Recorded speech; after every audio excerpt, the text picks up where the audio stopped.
So it was a cold winter's night, 1999, and I was a junior in high school. And on this particular Friday evening, I had a friend over, and my brother was out for the night. Now, here's what you need to know about my life at that time. In high school, I was considered the good kid. I was active in my youth group. I was a leader in the youth group. My brother, who was 3 years older at this time in life, his life was spiraling downward due to drug and alcohol addiction. He was gone for the night, and there was lots of fear because you didn't really know where this thing was going to end up.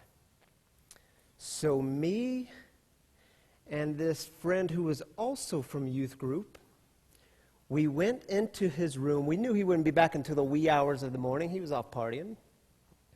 We go into his room, and we had a big metal trash can with us, and everything that we considered unholy made it into this big metal trash can. All of his t-shirts with his favorite bands, unholy. All of his CDs, you remember compact discs?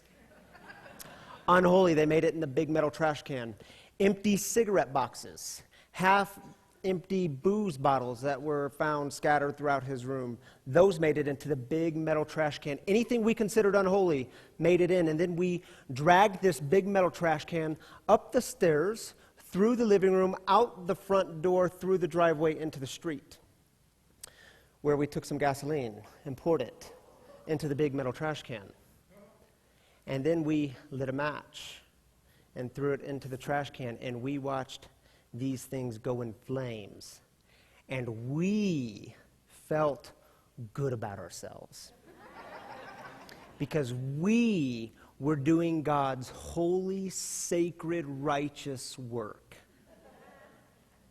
Now, at some point, as they do, big brothers come home. We had went to bed, still feeling good about ourselves, and about sunrise, Brandon comes rushing into my bedroom door. "Where's my stuff?" And I was still feeling good and proud and arrogant, so I pop out of bed.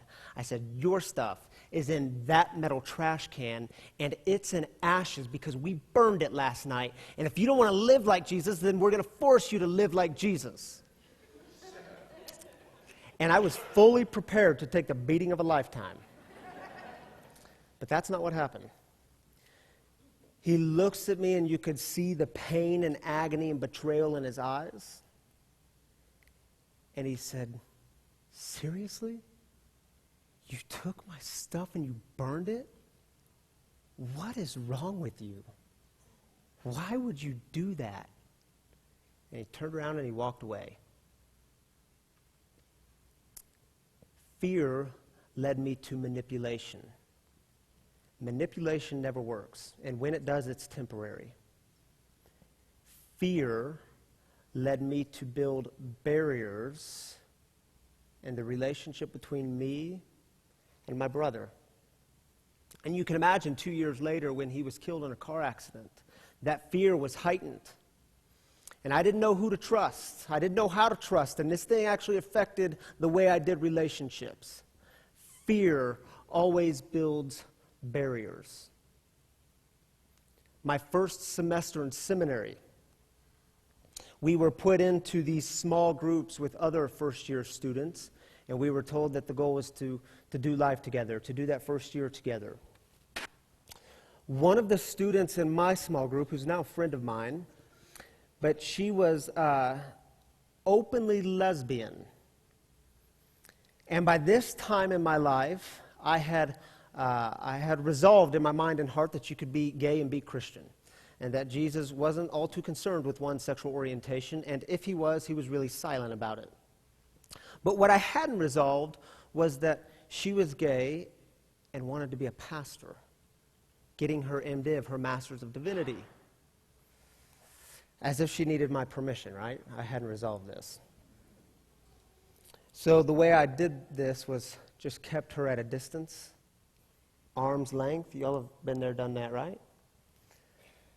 One of the assignments in the class was to share your faith journey with the group. You had to share your story. She was the last one to share, at the end of the semester. When she started sharing her story, I could feel the barriers of fear crumbling. And when she got done with her story, it was a sense that, oh my goodness, I got this one wrong. Of course she can be a pastor. Of course she can. She loves Jesus the same way I love Jesus. God is working in her life in very similar ways God works in my life. Of course she can be a pastor. Fear creates barriers. And maybe you've had this happen before where you can look at someone and say, yeah, their mind is right. Their heart is right. Heart is good. But they're just not like me enough. We got to have some cultural conversion here. They need to be a little bit more like me. I mean, if we're honest, right? Sometimes we just want some cultural conversion. I still experience this. Fear, this kind of fear doesn't just go away in an instant, by the way. So take, for instance, sometimes I'll catch myself thinking when it comes to the Black Lives Matter movement. I think to myself, man, maybe they're just taking it too far. And I get the problem in it, right? A white guy living in Highlands Ranch telling black folk that they're taking it too far. And when I get stuck there, it's in my mind, and if I get stuck up here for too long, things get dicey. So I've got to come out of my mind. How do you do this? I have to hear the stories from real people and real situations, hear the stories of people who have had experiences that are radically different from my own. Fear always builds barriers. Just last week, I hit the send button on an email. And some of you are thinking, yeah, I did that 12 times already this morning. What's the big deal? Here's the big deal. You've heard of people sitting on an email for 24 hours, so you can reflect on it before you hit that button. Or maybe 48 hours, give it the weekend. I sat on this email for over 3 years, and I had all kinds of narratives of fear built around this email. And what it was it was an email where I was owning my wrongs in this particular relationship. It was an email where I was attempting to clean my side of the street. And the fear was, if I send this and I own my stuff, does it mean this other person is off the hook for the wrongs that they've committed? And what if I actually send this email and this person gets to receive all the benefits of grace that I've experienced? I'm not sure they're worthy enough. I'm not sure they deserve it. When I hit send on Thursday afternoon, there was a flood of emotions because I knew those barriers of fear were crumbling. And have you ever set out to do something good and you've tried to set someone free, and in the process you find out the one being set free is actually you? Fear always creates barriers. Leave me to myself long enough and I'll create more barriers of fear than can fit in this room. Thank God for Galatians. Paul wrote Galatians for people like me. So let's jump to Galatians, shall we? So if you go home later today and you want to read Galatians, I'm sure you all have already read it, but say you want to read it again, here's how you find it. It's in the New Testament. Here's how the New Testament goes. Just a little review. This will be on the test. Matthew, Mark, Luke, and John, the Gospels. Acts, Romans, and then 2 more letters, 1st and 2nd Corinthians. Now here's a trick I'm going to teach you because my mom taught me when I was a kid and it stuck with me. After 1st and 2nd Corinthians, you have General Electric Power Company. Galatians, Ephesians, Philippians, Colossians. Some of you are never going to forget this now. General Electric Power Company. Now a little review of Galatians. Oh, but before we review Galatians, a word about the Bible and when we read it, when we interpret it. Because you can't really read it without interpreting it, right? Let the context be the context. And the context, when we're looking at the Bible, is always real people and real situations in a real world dealing with real things. Let that always be the context. If we read Galatians and we divorce the context from the text, well, then what we have are theological conversations that hover up here. Those are always really, really boring. Or as my 3-year-old would say, Poppy, that's bowing. Really boring. They don't lead anywhere. They're a waste of time. We actually have to do the hard work of bringing those ideas down and make sense of them. And ask the questions like, why does this first century letter matter? What does it have to say to us in the 21st century? How can we enter into the story? How can we enter into the dialogue? And when it comes to Galatians, there's a very real context, real people in a real crisis, and Paul is really passionate about what's happening here. So a little word about Paul. Paul was a missionary. He traveled from city to city starting different churches. He comes to this city called Galatia and starts and establishes a church, and then like missionaries do, he moves on. Soon after his departure, he hears about what's happening in Galatia and the church there, and things aren't going well. So essentially, the entire 6 chapters of this letter to the Galatians is Paul saying, what in the heck happened here? What has happened to you guys? Here's what happened.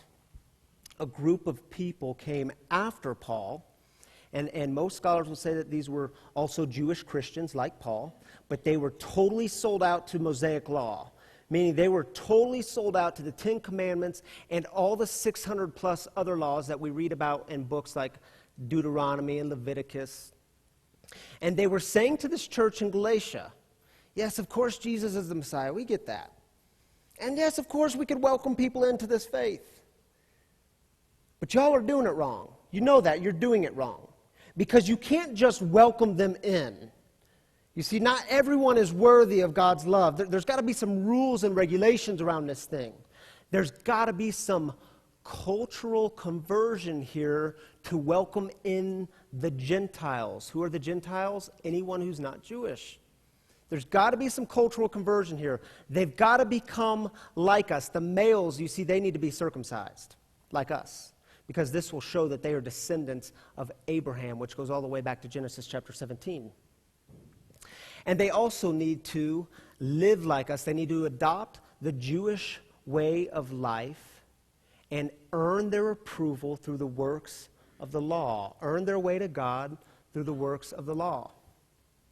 Now here's the thing. The church in Galatia actually bought it.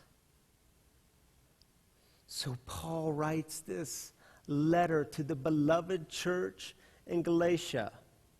And Paul is passionate about this, and he uses some pretty harsh language. So here we go. You're going to get an overview of Galatians in about 36 seconds. Are you ready? Chapter 1, right after his greeting. He says, I am astonished that you are so quickly deserting the one who called you in the grace of Christ and are turning to a different gospel. Not that there is another gospel, but there are some who are confusing you and want to pervert the gospel of Christ. Chapter 2, he reminds them, don't you remember? Jesus came to fulfill the law, not abolish it. He says, we ourselves are Jews by birth and not Gentile sinners. So he's throwing his Jewish audience a little bone here. Yet we know that a person is justified not by the works of the law, but through faith in Jesus Christ. Chapter 3, are you so foolish? After you started with the Spirit, are you now finishing up with your own human effort? You were given this thing called grace through Christ, and now you want to try to work your way there? Chapter 4, how can you want to be enslaved again? I'm afraid that my work for you may have been wasted. Chapter 5, you have fallen away from grace, for in Christ Jesus neither circumcision nor uncircumcision counts for anything. The only thing that counts is faith working through love. Paul is passionate about this. He is absolutely relentless in his opposition to some different gospel. Why? Paul says, this is my story. Don't you all get it? Man, I live this way. I live this way. In another letter, he says, I was a Hebrew of Hebrews. I knew the law better than anyone. I lived it to a T. I spent my time trying to work my way to get God's approval. It's exhausting. It's destructive. I've been there, done that. Don't do it. And can you hear the Galatians arguing with Paul? We don't get their argument because it's a one-way letter. But I imagine it went something like this.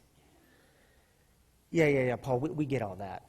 But see, the problem is, you're saying this love of God stuff, it's for all people, and just anyone can come in. Sounds like a hippie movement to me. Yeah, Paul, where's the requirements? Where's the membership fees? Paul, where's a little bit of God's judgment and wrath so we can create rules to keep people out, so we can let people know they're really not good enough? And Paul, maybe your problem is you just want everyone to like you, and that's cheap grace. And can't you hear Paul respond? No. There's nothing cheap about this grace. This grace is for people like me. Don't you remember? I'm the one who was persecuting the church. I'm the one who was bringing destruction. I was walking on my way to Damascus to create more havoc. And I had an experience with God there. Light was brought down. I was blinded. Scales came to my eyes. A few days later, these scales fell, and I could see again. I could see the harm and destruction I had brought to the church. This is my story. The entire letter of Galatians is framed on Paul's story. He shares it in 5 verses in the first chapter. He tells it like this. He says, am I now seeking human approval or God's approval? Or am I trying to please people? If I were still pleasing people, I would not be a servant of Christ. For I want you to know, brothers and sisters, that the gospel that was proclaimed by me is not of human origin, nor did I receive it from a human source, nor was I taught it, but I received it through a revelation of Jesus Christ. Not was I just taught this stuff, I actually experienced it with the risen Christ. In verse 13, you have heard no doubt of my earlier life in Judaism. I was violently persecuting the church of God and was trying to destroy it. I advanced in Judaism beyond many among my people of the same age, for I was far more zealous for the traditions of my ancestors. But when God, who had set me apart before I was born and called me through his grace, was pleased to reveal his Son to me so that I might proclaim him among who? Among the Gentiles. Paul's plea to the Galatians. Don't buy into the gospel of fear. It is for freedom you have been set free. In Christ, there is neither Jew nor Gentile. There is neither slave nor free, nor male nor female. We are all one in Christ. You have been set free. Perhaps you grew up with all sorts of different gospels.